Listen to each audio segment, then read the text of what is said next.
mouth নাছিলে মই নিজে বহিছিলোঁ আৰু কামপুৰত এটা বিশেষ ঘটনা আছে প্ৰথম দিনা যেতিয়া মই হাতীৰ পিঠিত উঠিছিলোঁ তেতিয়া ৰছী দি গৰু গাড়ীখন বান্ধি দিছিলে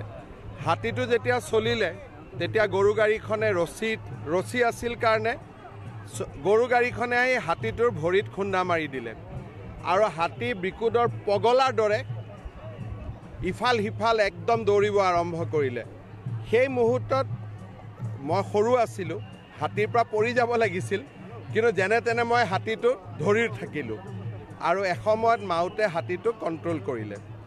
তাৰ পিছত আমাৰ ইয়াৰ স্থানীয় লোক আৰু নিপ বৰুৱা সকলোৱে সিদ্ধান্ত ল'লে যে ৰছীৰ লগত গৰু গাড়ীটো আমি নলগাওঁ বাঁহ এডাল লগত গাঁঠি দিম তেতিয়া গৰু গাড়ীখন আগুৱাই নাহিব গতিকে এক প্ৰকাৰ ক'ব গ'লে হাতীৰ লগত মোৰ সেইটো বহুত ডাঙৰ অভিজ্ঞতা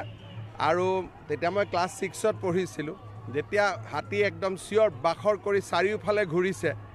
মাউতেও কণ্ট্ৰল কৰিব বহুত দেৰি পৰা নাই এটলিষ্ট 15 মিনিট সময় মই হাতীৰ ওপৰত আছোঁ আৰু হাতীয়ে গোটেই হুলস্থুল কৰি ঘূৰি ফুৰিছিলে আজি মনত পৰি গ'ল মই ইয়াতে প্ৰায় 30 দিন আছিলোঁ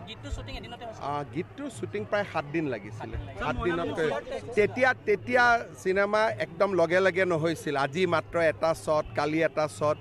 খুব শ্ল' মোশ্যনত হৈছিলে ইয়াতে বাকীসকল আছিলে নগাঁৱত মই কিন্তু কামপুৰতে আছিলোঁ মইনা আছিলে মোৰ ডাঙৰ মইনাটো প্ৰাঞ্জল শইকীয়াই কৰিছিলে সৰু মইনাটো মই আছিলোঁ আচল যিটো গোটেই চিনেমাখনৰ আটাইতকৈ যিটো হিট গান আছিলে সেইটো সময়ত 1 2 3 4 আজি কামপুৰত এতিয়াতো উন্নয়নৰ বতাহ বলিছে আজি অসম মালা ৰাস্তা ৰেলৰ অভাৰব্ৰিজ এইখন দলং মই ভাবোঁ যে কামপুৰৰ পৰিৱেশটো অকস্মাতে বহুত ডাঙৰ কৰি পৰিৱৰ্তন আহিব এইখন পদপদ হৈ থাকিব আৰু আমি মেইন দলংখনত গাড়ী অহা যোৱা কৰিব আৰু এইখন কামপুৰৰ ৰাইজৰ কাৰণে পদপদ হৈ থাকিব